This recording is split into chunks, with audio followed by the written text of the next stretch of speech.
Hello Branded, this guide will go in depth into the Bahamut skills and what you may have missed, so this will be useful in case you'd like to tackle the game in any of the harder modes.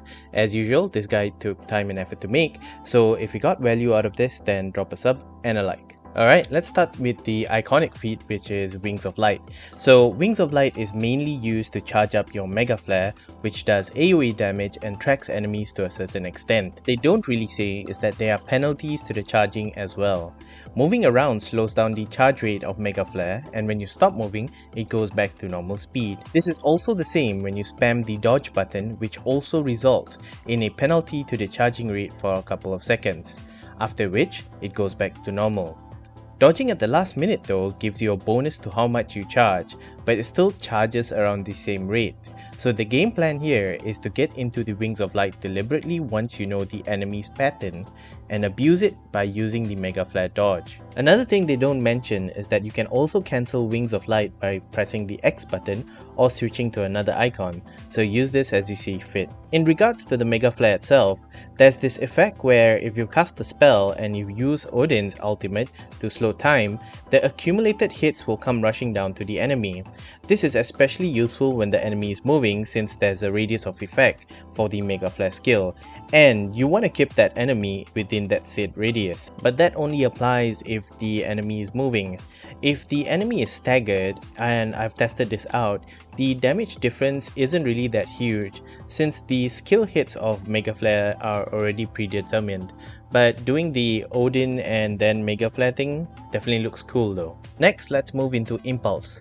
So in general, Impulse for smaller units holds them to a single spot, which supplements Mega Flare since you'd want as many hits as possible on a unit and you don't want them to move around outside of your radius of attack. Also, not forgetting that you can make the orbs explode at any time by pressing the execute button, but it's best to do so when the orbs turn orange since that gets you the full damage. For heavier enemies though, this does really good damage on their will bar. Combine this with the fact that the cooldown for the skill is fast, it's a very viable skill to bring into battle if your goal is to decimate will bars and do big damage quick. In a way, you can use it to detonate the orbs to cause a stagger while the Mega Flare is running, so keep that in mind. Third, let's go into Satellite. Basically, this skill allows you to keep your DPS uptime when using Mega Flare, which is super good since you can keep tapping the magic button during the dodge animation as well. The damage to the wheelbar really stacks up over time, but I personally love using this alongside Magic Burst for the damage on the wheelbar. Combine this with Impulse and you can stagger enemies fast, as I'm showing here with the Aurum Giant.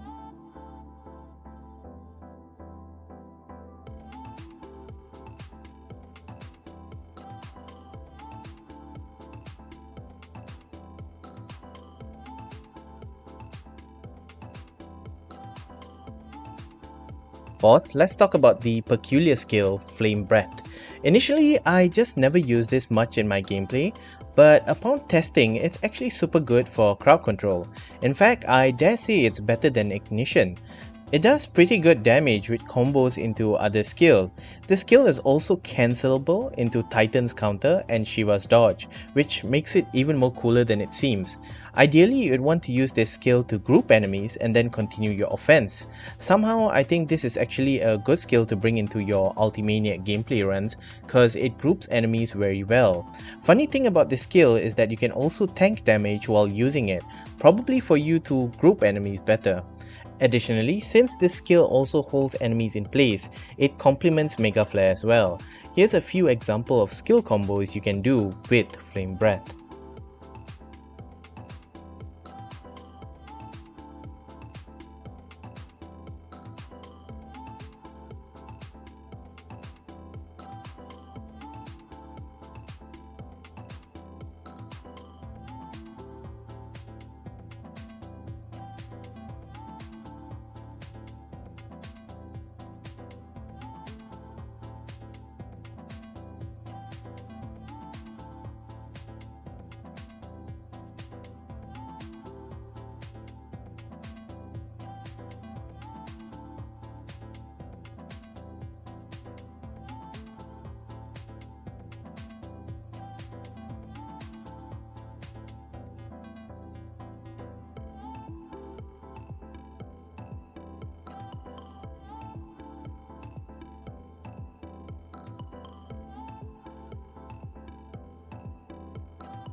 Last but not least, we have one of the strongest skills in the game, which is Giga Flare.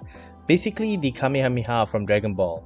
This has a 5-star in its attack rating, which makes it the best skill to use once an enemy is staggered. Couple this with a skill that does good will bar damage to ramp up the multiplier like Diamond Dust, and you'll see the health bar of an enemy reduce itself into oblivion. Not forgetting that since it's an ultimate, time slows down as well when it's executed. And that's about it. Generally, Bahamut's skills requires you to set up the field to finally execute Mega Flare, and then you move into Giga Flare to end the enemy. Next video will be about Shiva, which I consider to be the strongest Eikon skill in the game, so you wouldn't want to miss that. Till then, keep having fun.